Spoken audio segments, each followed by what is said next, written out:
you have that other side for Yeah, exactly. like I said, it's kind of like a server. Yeah.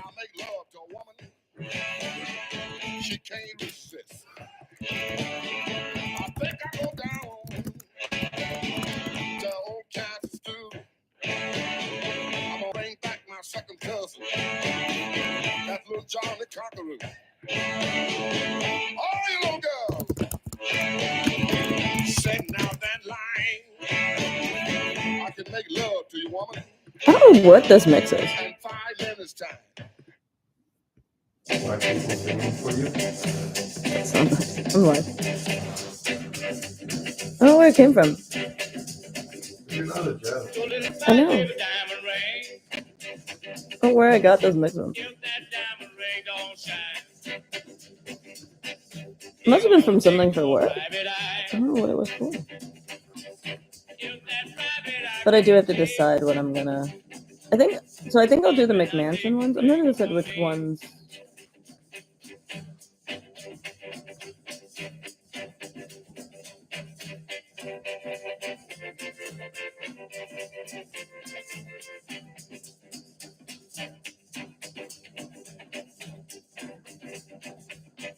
Oh, dearly call her nanny goes to make a pretty baby a Sunday coat. Oh, dearly call her fair cat to make a pretty baby a Sunday hat.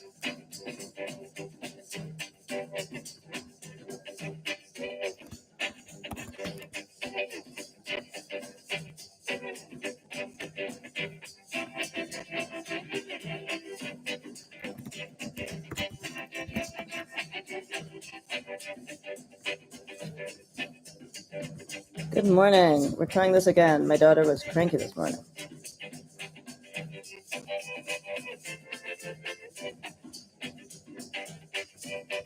Somebody was like, I should make this. Won't you come to my house to wrap that bone? I take my baby away from home. It's tomorrow the 25th. Love that photo where they been. Up to your house and gone again. Oh, diddly, have you heard? My pretty baby. Good morning, everyone. We're trying this again. The one person who has a pinned comment on the thing, you are on my old channel. And these morning sessions are when I try to decide what to repost onto my old. You made me cry when you said Hello again, Yazan. Cranky teenager. Ain't that a shame? My tears feel like rain. Ain't that a shame? You're the one. It's interesting. There's a thing on TikTok I keep thinking about that I have a friend who is disabled and at on disability, so she's home all the time, and so she's on TikTok all the time, and so she's always sharing things, and so she's been sharing these Northern Soul. This is not soul, but we're listening to these Northern Soul dancing people, and I have to admit, they might not be racist at all, but those were the people who used to beat up Packies in the 70s. Every time I see it, I'm always like, I think they don't like us. She's also ethnic, so I'm always like,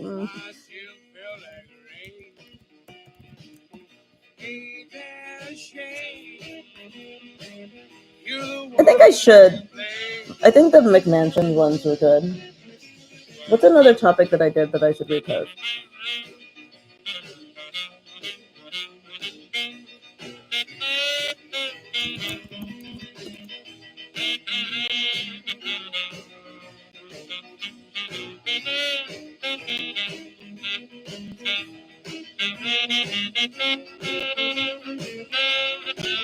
You made me cry when you said goodbye. Ain't that a shame? My tears feel like rain. Ain't that a shame? You're the one to blame. Oh well, goodbye. Although I'll cry. Joe, do you have any other topics? I think I'll do the McMansion one. My tears feel like rain. It is really early. And it's not even that early. It's almost 7. I can't believe it's Monday. Yeah, I'm sort of starting to feel like I got like 300 videos reposted. Not all of them are alive. Some of them are scheduled. And I kind of now feel like I was going to do 30 days of series videos. But I'm getting like, I don't know if I need to. I mean, I want to get all my viewers back, but I don't know if I want to. All the 6 people who are on the channel that has a pinned comment are on the old channel.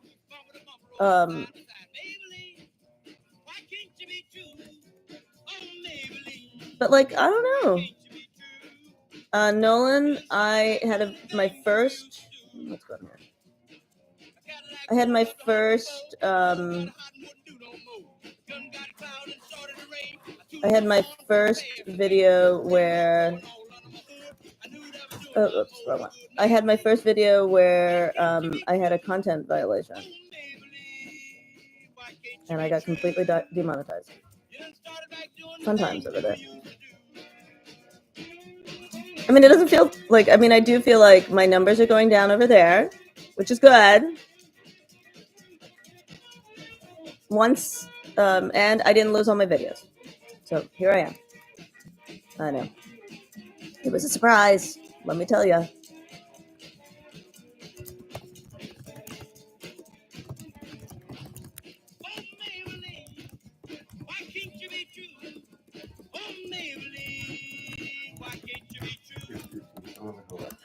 Okay.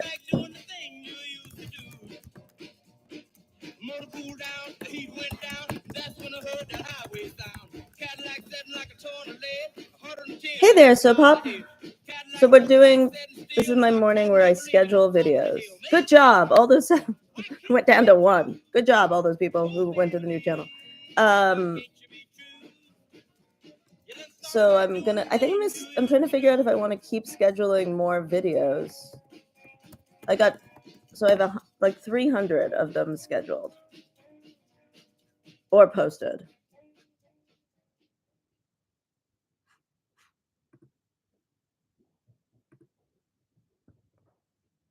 So that's good. Let's see how many I have. So 320 between like actual posted or scheduled.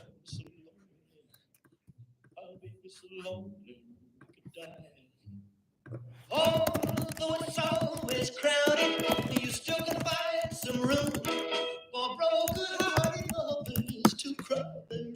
So, but I like the McMansion ones. I think I'll repost those. And then I think what I'll do is, like I was sitting here, I was going to do 30 days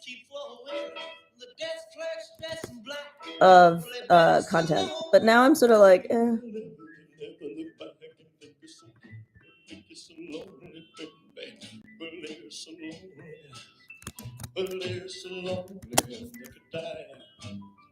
Well, if your baby leaves you, you got a tale to tell.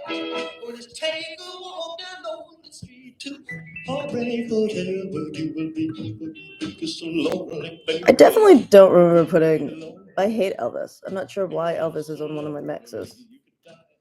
This has to have been for something for work. There's no way I'd be putting Elvis on a mix.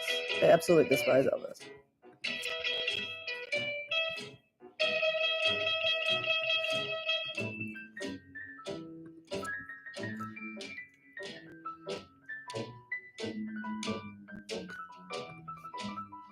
Although it's always crowded, you still can find some room for broken-hearted lovers to cry.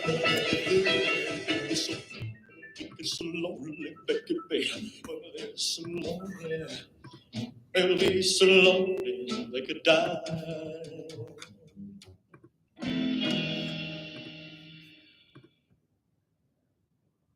You ain't nothing but a hound dog. To Elvis? This has got to stop. What was this for?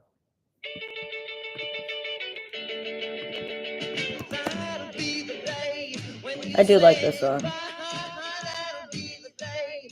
I know. Teresa, I hear that. I hear it's really hard to find it. So Gratulia.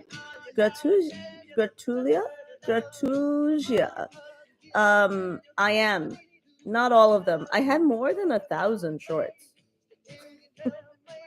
So each morning I'm gonna sit here and try to decide what needs to be moved and then move them. I was moving them in series.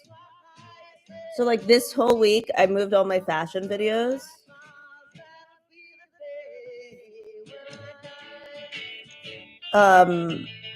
And so then I was thinking that the end of next week I'll move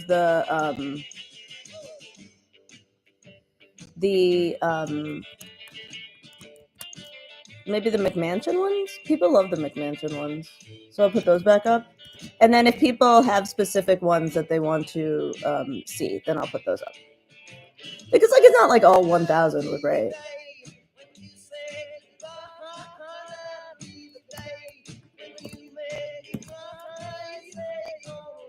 Plus, I did have other content I was planning to post, you know?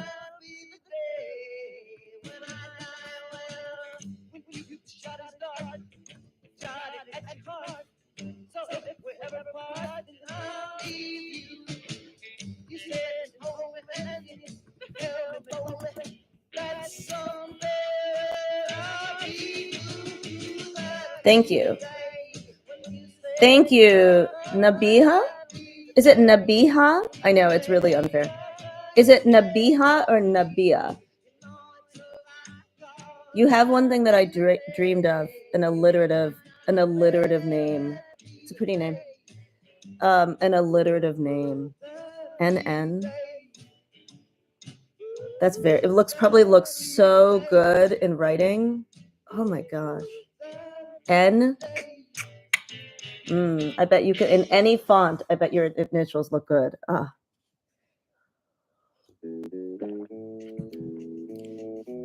I'm a designer by training. I have done brutalism, but I can put those videos back. People hate brutalism. Let's put that on my list. Why did I read Gillian Anderson? Who knows what I wanted to do? I know. It is, isn't it? I didn't even think of it. I did it for a class. I used to teach a lot of studio. I find it very, very easy to be true. I find myself alone when each day is through. Yes, I'll admit that I'm a fool for you. Because you're mine, I walk the line. Yeah, I can do a day of, that's a good idea. I'll do the brutalism ones. That's a good one. As sure as night is dark and day is light, I keep you on. I used to do a lot of, public events, and I would, it's been a long time since I've done green screen to have to flip my brain. I used to do the cutting of I can basically cut anything out of felt or paper. I mean, not like it's been a while, but I can cut like freehand.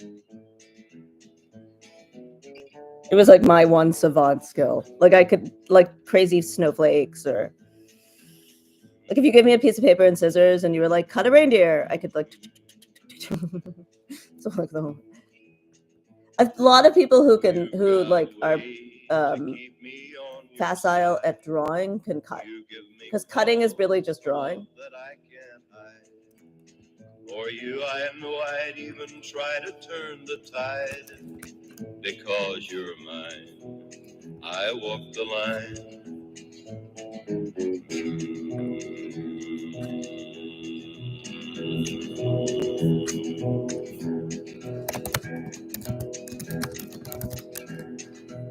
I keep a close watch on this heart of mine. I keep my eyes wide open all the time. I keep the ends out for the tie that binds. Let's find the brutalism videos. I walk the line. How many do I have? I walk the line because I definitely have more than one.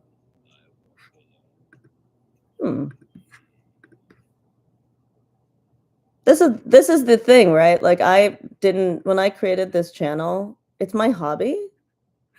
And I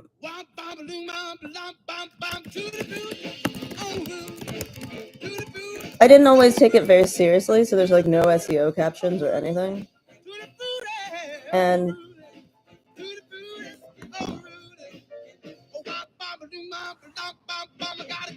oh, you know, my best friend is she was a ceramicist and now she's a quilter. And I have to say, I find it so interesting to see her translate those two skills.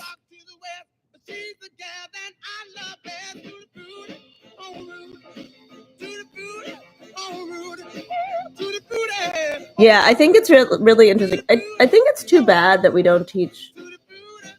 Like I learned all of these traditional skills in school. And I think it's too bad we don't have those.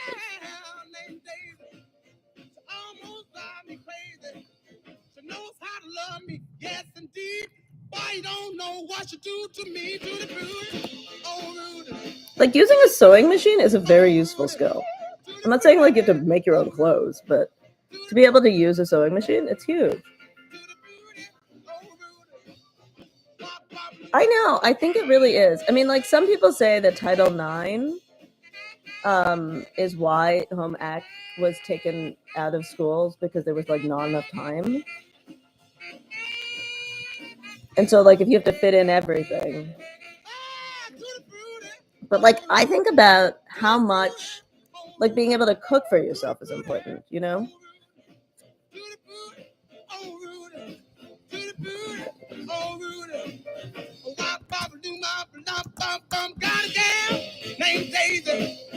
Almost drive me crazy. Got a gal named Daisy. She almost drive me crazy. She knows how to love me, yes indeed. Why you don't know what she do to me, to the booty, oh Rudy, to the booty, oh Rudy, to the booty, oh Rudy, to the booty, oh Rudy, to the booty, oh Rudy, oh wop bop loo ma blah bam boom.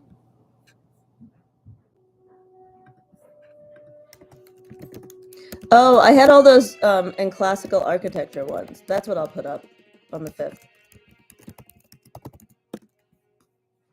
I'm going to put back up those classical architecture ones. Where all those people got really mad. I'm trying to put up ones that make people mad so I can get views. I'm going to use the system for my own. I'm going to use people against themselves. I'm usually not that like, somebody asked me like, do I pick thinking that I'm going to get like views, you know? And I don't. I don't ever know what's going to piss people off.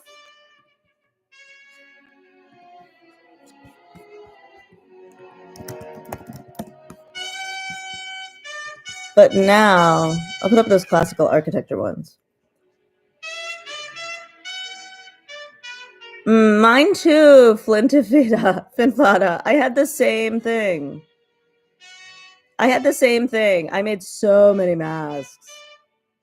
Yeah, that's a good one, Ozan. I made curtains during COVID. I had all this fabric, so I had like a lot of, I used to be in the arts, right? And so I had all this like old like fabric. So I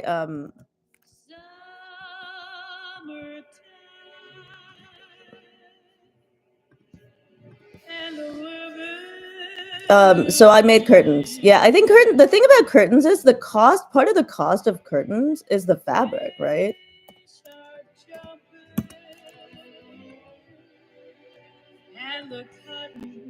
Oh,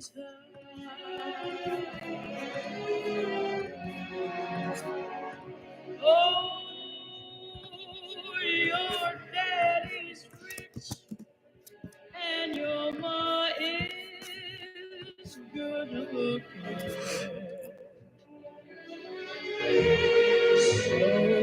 Oh yeah, I had that one up. He does. I did the whole thing about fascism in the Bull Skull. It's interesting because I years and years ago was in a like we did an exhibition about that.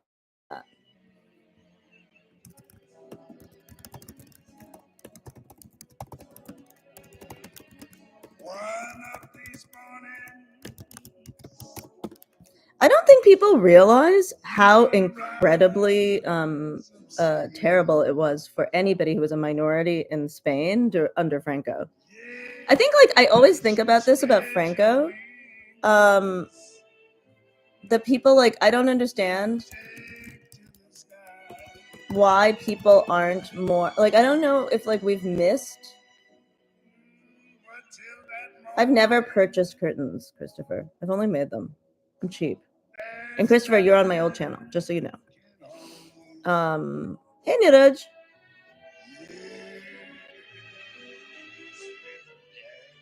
You have to make your own samosas?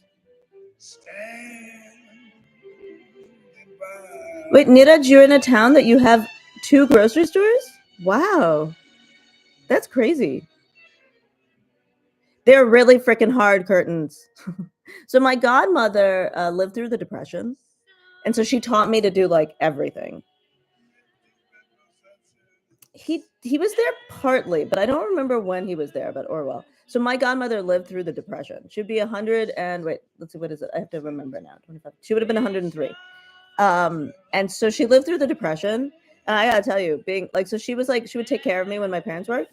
And so like I have like all kinds of skills. I didn't make the sweater, but like she taught me how to like crochet and knit and sew and sewing machines. She was a better hand sewer. And I will say, actually, if you're not gonna, if your curtains are like, especially if you're doing just like panels, hand sewing curtains is often easier. She taught me to have a very even hand. I can't really hand sew now because of my carpal tunnel, but she always made her own curtains because she had like her family had to change their house into a boarding house in Chicago, and like she had to do all these things. Like they collected like they did coal and like she has all these stories. But like yeah, she taught me to make curtains and they're freaking hard. And then I made one of my kids do it with me during COVID. And she was like, I'm never doing this again. I was like, she was like, no. So one of my kids and I made some of the curtains in our house during COVID. Because we were home all the time and I needed I couldn't handle all the light. And I was like, we're making curtains. She was like, that's crazy.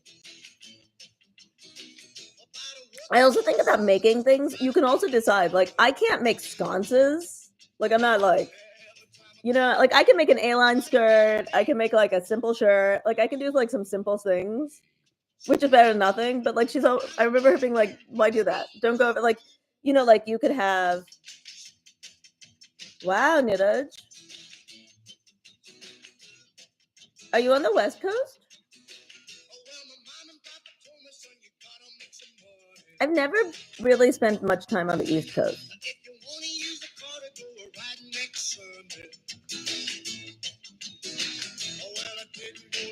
So when my kids were little, I made them learn how to make stuffed animals because she made me do it. So I did make my kids do a lot of things she made me do because I was like, so I had them.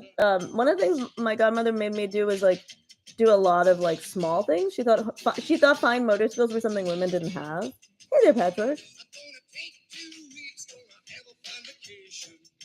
So I made my kids each learn how to make stuffed animals. Good job, Christopher. You did it. Yeah, but I've never bought curtains. That was the beginning of this story.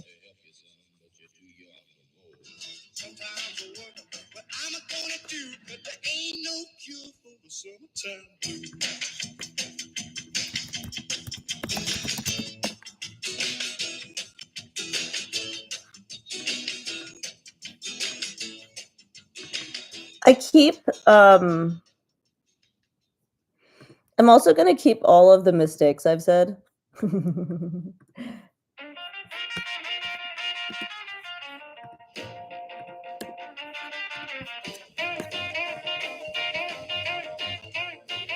She thought that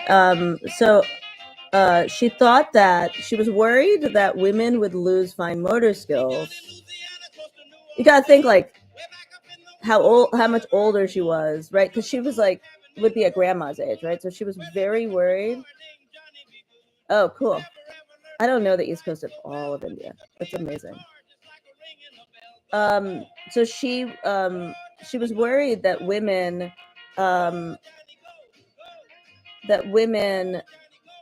oh, okay, got it. Same needed. But yeah, I think we talked about this, right? We're on the other side. I'm on the other side of it for you. But she was really worried that we would be basically like not doing survive the depression. Yeah, she wasn't even like little. She was born in the 20s. So she was worried basically that the way like she understood, she was like in the Coast Guard during World War II. She was old. And so she was worried that like a lot of our education was becoming more like thought-based and like computers. Like she found computers, like she wasn't one of those people who like stayed in the past. Like she knew what computers were and stuff. She had like a smartphone. But she was worried that we were losing a lot of like she was a terrible cook. I mean, she was a really bad cook, like a terrible cook. But she like still like knew how to like cut, you know what I mean? Like she knew how to do things, and she was worried that like we'd become so cerebral that we wouldn't have like these traditional skills, and so she felt like we had to maintain them because like fine motor skills, she had very, very good. She was like one of those people now. I think you'd say she probably had a learning disability, but she had very good fine motor skills. Yeah, I think she was actually looking back, right? Like she was worried that because I remember when I was real little, I'm like the first generation that always had computers in school and stuff, and so she was always really worried that like we were like losing stuff. And actually, my school that I went to also believed that, and so everybody had to learn how to type, like actually type, instead of hunt and peck. They were really worried about it. I cannot watch Severance. It feels like too real. I can't do that to myself. I'm not a big TV person anyway. I'm a big reader. I try to read like 3 books a week. Oh, I'll look it up. I love Nova Scotia. I think that the Maritimes in Canada are some of the most beautiful places in North America. The greens are just like unreal. Connoisseur, I'm not a great film person. And just a reminder, you on my old channel. One of the craziest experiences I think I had about the Irish in North America is once I was years and years ago now, we were in very, very northern Quebec, and we like came upon a place. It was like we were driving, and I've done a lot of traveling and driving, and there was all these Irish flags. We come upon a community, and there's all these Irish flags, and we're like, what's going on here? And they were all, and we thought they would all speak English. They were all speaking French, but it was one of those communities that had settled from Ireland, and they were like, and I actually was talking on one of my lives about it because their accent, it's very, very north, like Labrador, like north.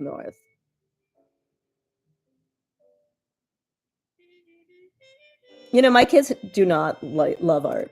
I don't think you can. Like, it's like I always think cooking also is one of those things that like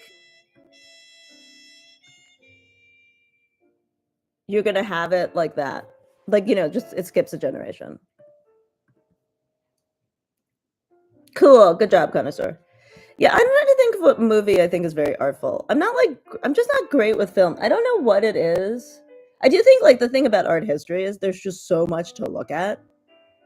And particularly I hate sewing on buttons. like my kids, actually, I have to say, like, my kids, like, they're like now, because like they want me to do it, and I'm like, you're old enough now. My kids are like getting ready for college, so like I was like, you should probably do it yourself. And then they're like, well, just not do it then. So I hate sewing on buttons. Yeah, some Canadians, but like the French Canadians, the French Canadian Irish accent is so like mind-boggling.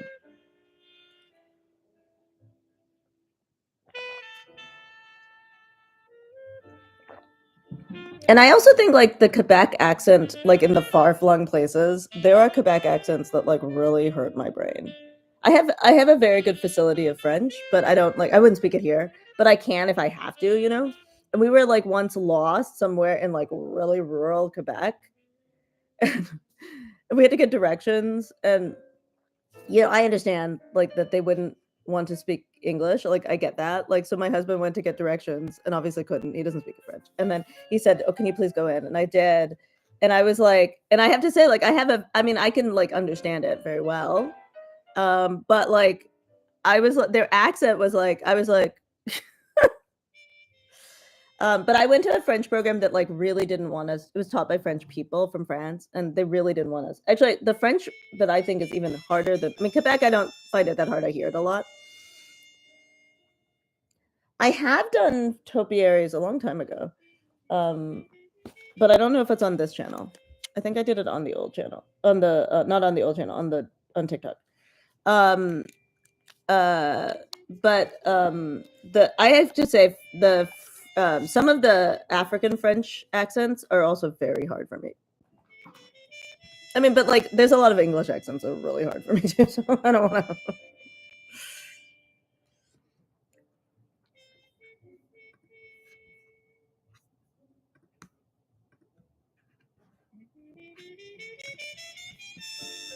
I'm gonna have to get off in a little bit and go to work.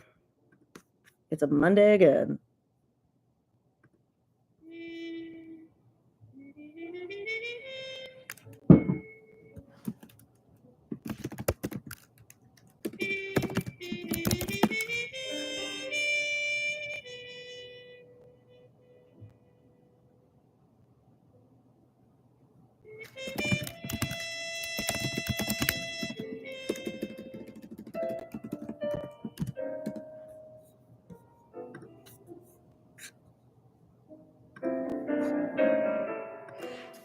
I speak English now.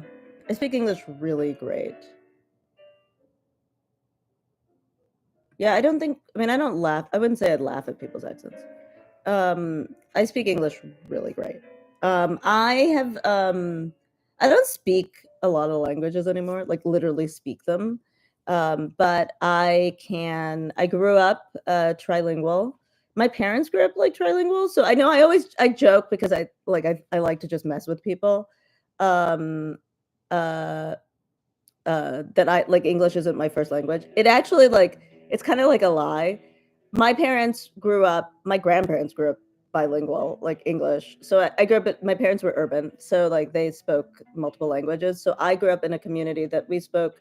So I speak a dialect. I was raised in a dialect of the language around Bombay. So I can speak, and I grew up in a Hindi community in the States. So I grew up speaking Hindi, English, and like this dialect of Marathi. So so that's what I grew up with.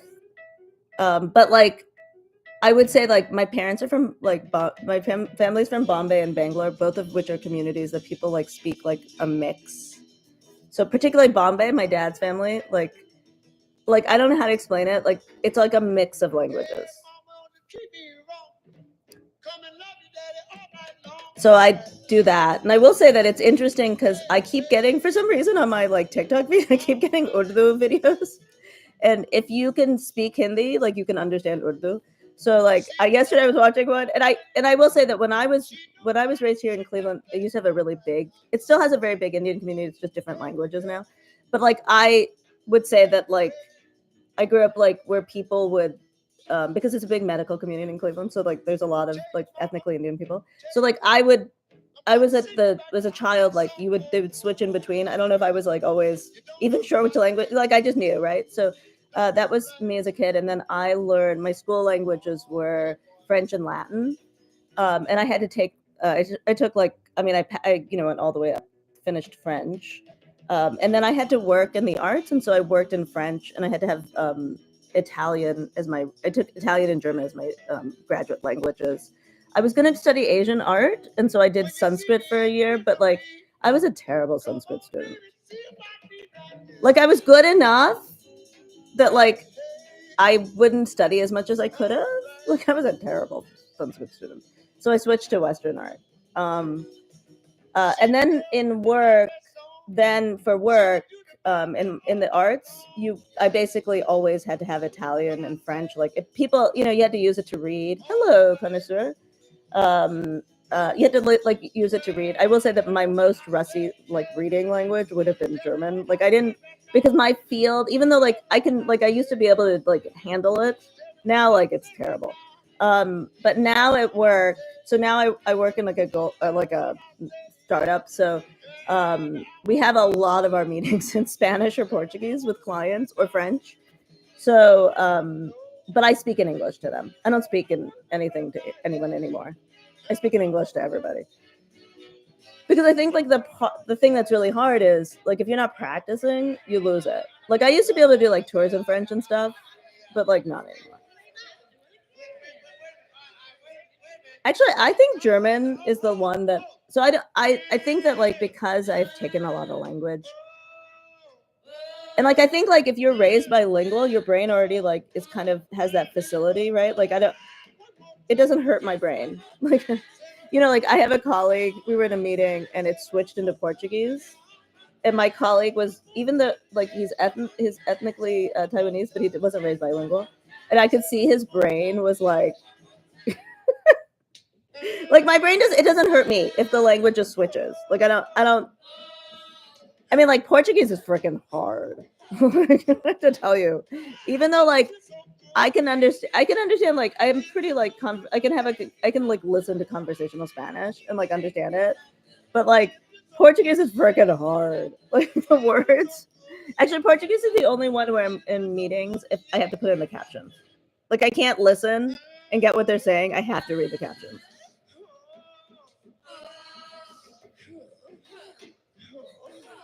But like Portuguese, it's freaking hard. I was like in a meeting where we were talking about technical specs in Portuguese. And I mean, we have staff who are truly bilingual, like who speak that, like they're Brazilian, frankly, and so like it's fine. I don't have to do that.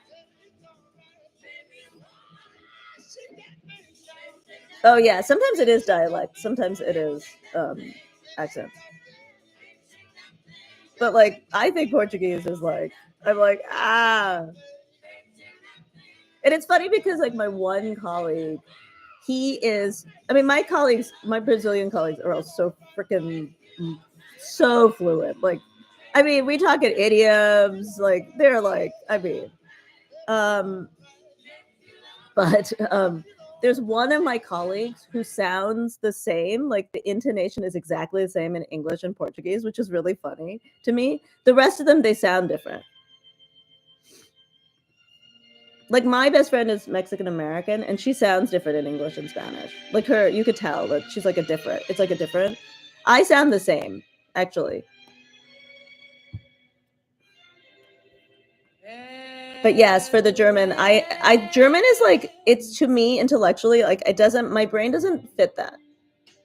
I don't know what it is, but like intellectually, like it's the language where like when I used to read it for like reading comprehension for like a lot of art history used to be written in German, so that's why. And I would have to like really like I'm like, okay, what are we saying here?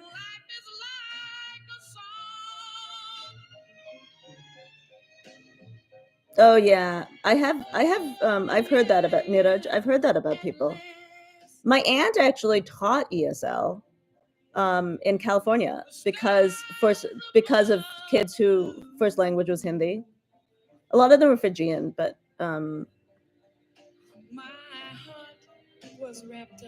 I've heard that from a lot of people.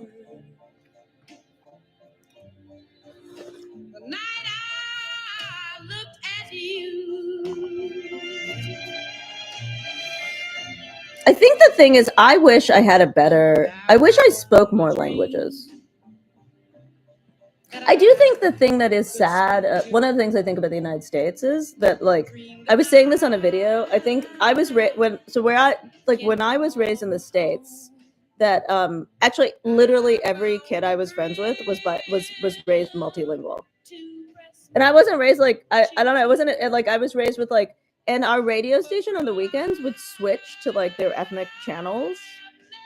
Because like I grew up in a like a city that was like a resettlement community, so like a lot of people from World War II, a lot of Native Americans, so like literally everybody I knew, Hungarian, Slovenian, Slovakian, Romanian, Indian, Filipino, Taiwanese, Korean, like literally Swedish. Like every kid had a different language at home. Polish, Yiddish. I mean, some of them it was Yiddish or Hebrew, but like, or African American, which is a different language at home back then, particularly. And so, I think a thing that is sad in the States now is that more and more people don't have this. Like, I mean, when I was growing up, like during Easter, people would go to their like the Slovenian house to get the the thing, or like my friend's mom would make pierogies for the church, or like, and I think there's an emptiness that people are feeling. I think like part of our cultural challenge. Oh, you know what? That's awesome, Niraj. No, none of my friends really had good swear words. The Eastern European kids did, but a lot of my friends didn't. I don't like, my family is so proper. I would never have known. I don't know any swear words. In fact, I watched Sacred Games, that movie that takes place in Bombay, and it even takes place in places like where I have family. And there was like, I was like, I don't even know this language. I don't know what they're saying here. Like I watched it like a foreigner. What are these words? My grandmother would never have said any of these words. My grandmother's so proper. Both of my grandmothers would never.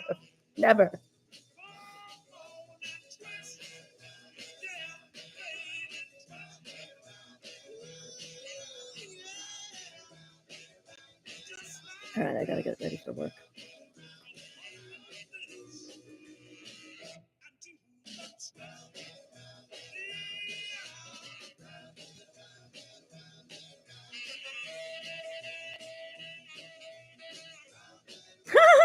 That's funny.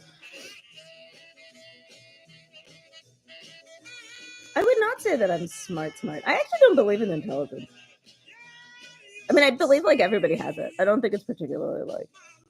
I think like for example, language facility. I think some people have it, and then I think some people foster it, and then I think some people are just like born into multilingual communities. Like, it's not like my parents picked, and then my parents weren't like raising me multilingual like they do now with like flashcards and stuff. Like they just were there.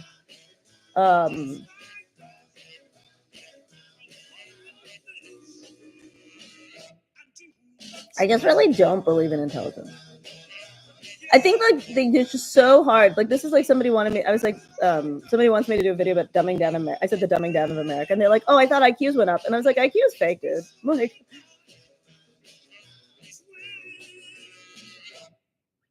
Like I don't. I mean, like all of this is, and the reason I think that it's so challenging about it. That's like one of the things I think that's so challenging with intelligence is that like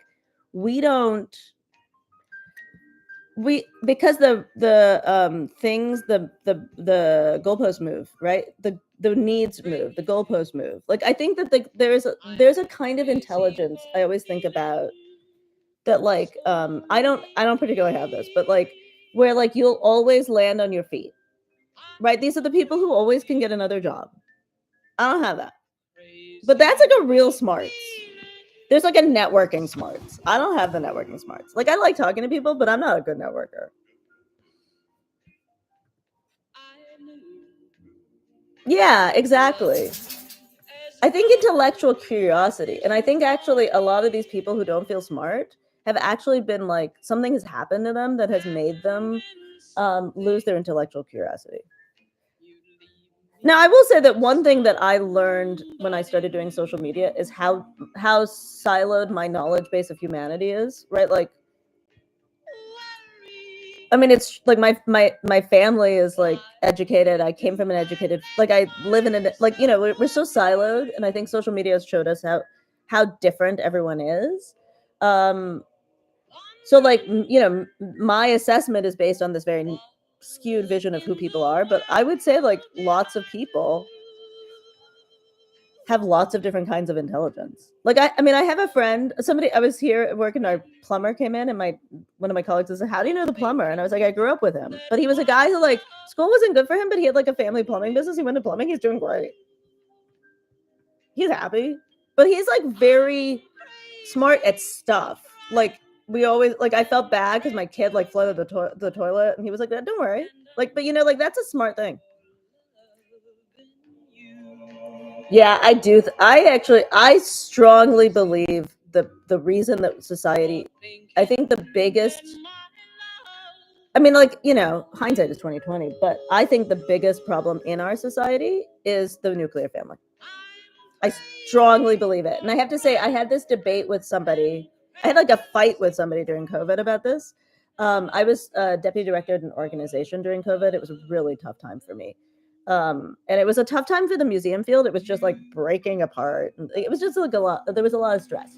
But I was fighting with somebody about COVID, and a friend of mine, a friend of ours, this person I was fighting with, a friend of ours is from that town in Italy, which was one of the first Modena, that was like one of the communities that really got hit really hard, and so many people passed away. And her uncle was sick, and her dad was sick, and I was saying about her, like, thank God that there's so many, like, she was here in the States. She was stuck in the States. But thank God she has so many communities there, like so many people to help these people, right? And they were saying, yeah, but that's what caused it, right? Because they were in a multi-generational family, and that's how they all got COVID. And I was saying, yeah, but even then, they have help. Like, even at the worst moments, I can definitely put the nuclear family ones up. And if not, I can make more.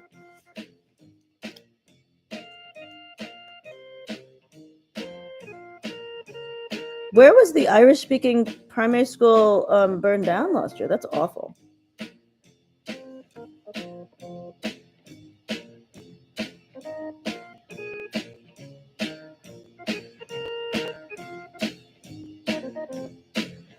And I think, like, for the nuclear family, like, the trad wife thing is made up. I did a whole series about the trad wife. It's like all made up. It's like a fantasy.